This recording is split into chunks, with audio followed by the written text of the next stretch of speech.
You are listening to the Fire Rescue Athlete Podcast with your host, Aaron Zamzow.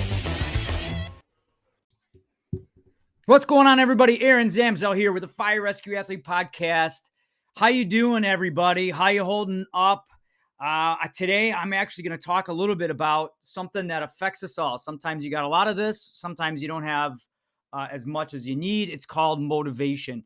And this is really stemmed from a conversation I had with one of our FRF members who has lost over 140 pounds. He actually just completed a Ironman, half Ironman triathlon. And it was just something that I had a lot of requests from people about how to stay motivated. So here's an interview and a discussion I had with Josh Fulk about, integrating in some ways to make sure that you stay motivated. And there's 5 tips in there, and also some links within the description of this podcast. And I hope, I think you're going to get something from it. So please give it a listen. Again, with anything, reach out to me with comments, questions, concerns. We're here to help you and your crew get and stay fit for duty. So go ahead and listen to the rest of this great interview I did with Josh Fulk. And, again, give me some feedback. And here we are live. Hello, FRF Nation. Aaron Zamzow here. Josh Fulk over there. I got it right this time. We have been working feverishly behind the scenes to try to get some good content for you. Today, we're going to talk a little bit about how to stay motivated with some great tips. We actually have an announcement about a virtual workout event that the FRF that we are doing to benefit the National Fallen Firefighters Foundation. And I thought, what a great way to bring Josh in, who just completed his first half Ironman. Congratulations, my friend. So thank you. You've lost 130 pounds. Now you said, I'm going to do this crazy half Ironman. You got that checked off. Now you're like, hey, I'm going to go back to the scale weight a little bit and might as well knock off this FRF 5K, which is a little bit different event to keep you motivated, right? With some of my other goals that I have this year too. So it kind of works. Well, and that's the thing. Like I thought you're the perfect person for this. And we're going to try to keep the videos brief as we can and still hit the points. But it's really, for me, when I look at goal setting, I always go back to you. You're very analytical. You're very driven by, what you can see as far as progress. And that kind of goes hand in hand with a lot of the stuff that we'll talk about. The first thing that we actually are going to talk about, along with tips of staying motivated, is just setting a goal in general, right? You got to find something that you take passion in and what you're wanting to do. If it's weight loss, you need to focus on weight loss, not anything else. If you're wanting to focus on it, focus on weight loss. Getting stronger, that's another big goal to set sights on. So I know each one of our goals change depending on what we're doing. Yeah, and a lot of it's motivated by other factors. Like for you, if you don't mind me telling your story, you went to the doctor. The doctor said, man, you are overweight, you're stressed out, you're high blood pressure, you're at this age, man, you're going down your health is going down the wrong direction, and you need to start doing it. And it was that was like your aha moment. And that motivated your goal. And now as you accomplish one goal, something else motivates you, right? Like it's progressive.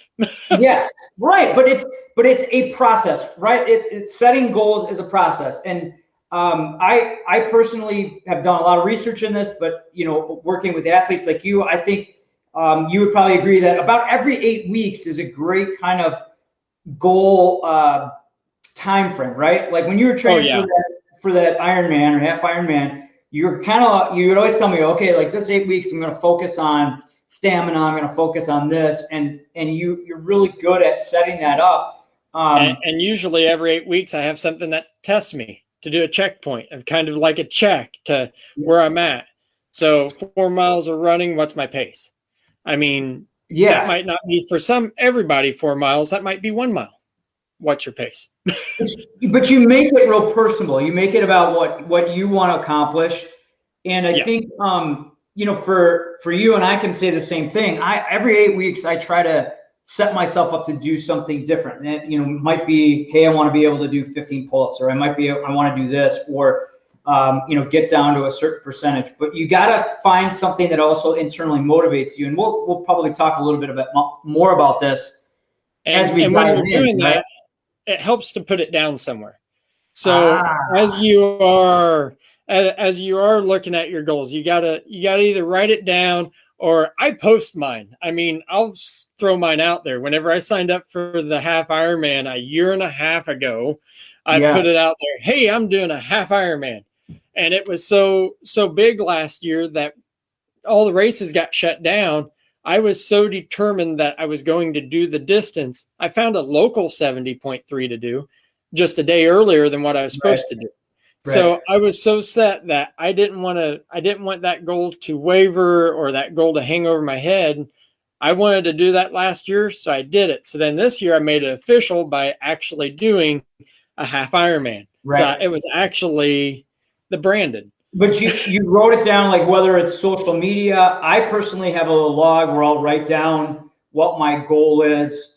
And then, first I'll choose it. I'll write it down, kind of like what you said, whether it's telling your loved ones or posting on social media. You're like, hey, this is what I'm committing to. This is what my goal is. It does make a huge difference. Yeah.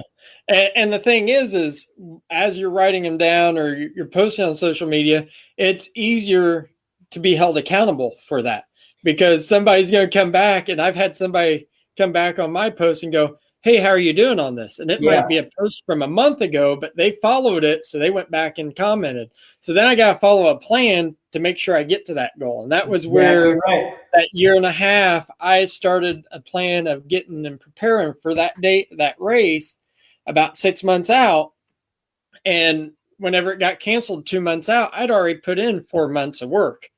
So I wasn't going to let them 4 months go to waste. Right? Especially because you had posted, this is what my goal was. So even if I can't do that event, I'm still going to accomplish that goal because you set it, you wrote it, and you had your plan. So you're like, hey, I might as well just keep following through this plan.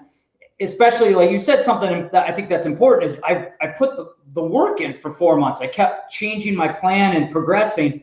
So now I'm just going to go all the way through with it. But I think that's one thing that really, I feel like when I work with athletes, firefighters, EMTs, medics, and even when we do our little coaching every once in a while, I think that's one of the things why you've been so successful and other people have been so successful is that they continually just think, all right, I got to stay true to the plan, because there's always times where you want to deviate, right? You just like, yep. And the real test days are the days that you don't want to do it. That makes you stronger to get to that goal.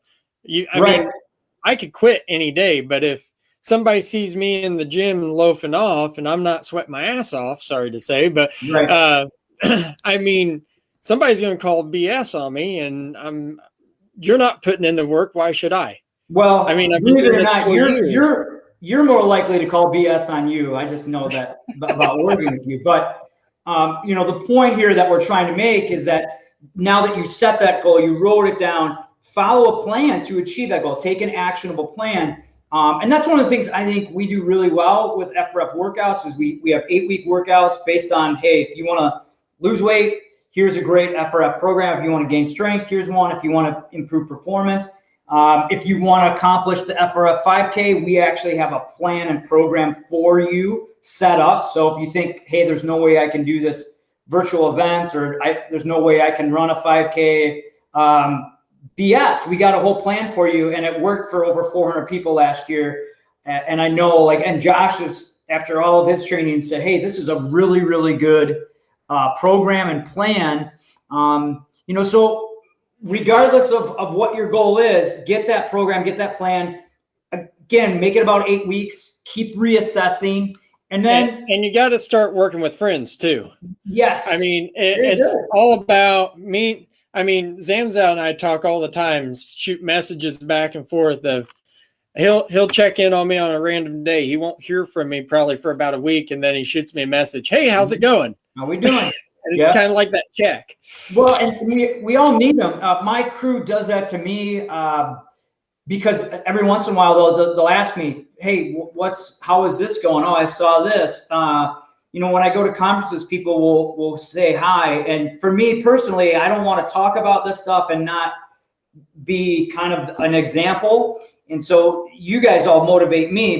But the biggest thing, like with crew workouts, and when you're going through let's say a goal, you'd really be surprised at how many people want to support you, number one, and have a similar goal, or use each other to motivate. Yeah. Yeah, go ahead. What do you got? Having people that want kind of the same goal of weight loss, or if you have a lot in your fire station that want to lose weight, maybe do a weight loss contest. So all of you can combine and push it. And that helped me quite a bit at our station when we done it. I mean, build that same relationship. I hang out because I want to do a longer distance race eventually. I hang out with people that want to do longer races. Right. If you want to be, kind of goes back to the fact, if you want to be a millionaire, you hang out with millionaires. If you want to be fit, you got to hang out with people that want to be fit. Yeah. Well, and it's just, you talk about, obviously, trying to lose weight. You're more likely to be successful if a family member is working with you, we've talked about that extensively. So find someone that maybe, a crew member or someone else that, said, hey, I want to try to get in shape. Call them out, call each other out, and use that for a positive kind of peer pressure in a way. And then one of the things, and you mentioned a weight loss challenge, like with the department, or what we're doing with FRF is we created this event to benefit the National Fallen Firefighters Foundation, because there was a lot of people in the midsummer time that are like, hey, I just lost 15 pounds with FRF. It started in January and now it's, June, and I feel really good. The weight loss isn't motivating me as much. So we created this event. Last year we raised almost $10,000 for the Fallen Firefighters Foundation. But one of the things that I think both you and I were a little surprised at is how many people said, hey, I was looking for this event just to keep me motivated, and that's, and keeping yourself motivated for a cause. It always adds that little bit of oomph to it. Right. I mean, I did one on my own not too long ago, and I raised $1,555 for a responder rescue down in St. Louis that helps with mental health and that. And that was, I did the 4x4x48 where I ran 48 miles in 48 hours. And whenever I hit my goal of $250, I was thrilled, because I mean, that's what I was looking at. There's something bigger than yourself. Right. It wasn't about you at that point. It was about, other people believing in you, and that helps motivate you. Same thing, hey, I'm going to enter this race or this event or this challenge, and it's going to benefit other brothers and sisters in the fire service or other first responders, whether that be medics, dispatchers, police officers, whatever that may be. And these are great events. They help you stay motivated. They're helping, to benefit all of us. Correct. Yeah.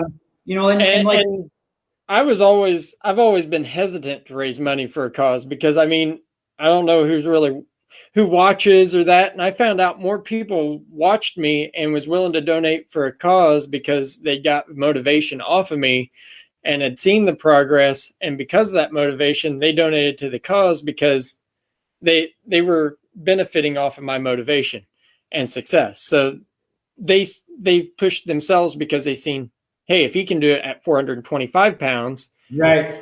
Why can't I do it whenever I'm only 300? Well, and that's it, or even 200. And that brings us to our final thing. Bringing all of these points together, they kind of lead to, hey, right now we have just launched the FRF 5K, and it helps you set a goal. It forces you to write it down. If you go through the training program, we have ways that you assess where you're at and how to get to accomplishing the goal of completing the virtual 5K 343. You get social support from our crew and our nation. There's about 3,000 firefighters, EMTs, and medics that are training right now with FRF. You get coaching from me and you and from other members, and it's a benefit for this year for the National Fallen Firefighters Foundation. and it's a great way to stay motivated. It has all of these different things. And if you want more information on it, real briefly, Josh, you're like, you said this a long time ago. You said, there's no way I'm going to ever run a 5K. Yeah. And right. And you knock that off right away. But if you're one of those people out there, this isn't your normal 5K. It's you run half a mile, you'll do 50 push-ups, and then half a mile and do another 50 extra reps of something. The total of 343 reps. It's a total of 5K. It's great to do with friends, family, crew members. You could do it along virtually with Josh and I. If you enter today, you get a training program, and the actual event is in October 1st, 31st. You can do it any day. I'll leave links to the event itself. It's for a great cause. Josh, thanks for really, helping motivate me to do this event. A couple of years ago, we started on this. Last year was the first year we do it, so I thank you for that. And you were showing. Right, yeah. So I met him. I met Josh down in his hometown, and we I came up to you. Yeah. So this year, our goal we want 1,000 people in it. If you have questions, reach out to Josh or I. Buddy, thanks a lot for the tips. Thanks for tagging in. Anything else you want to add? Oh, you probably want to tell people if you're going to start running, have good shoes, right? Like you found out. Yeah.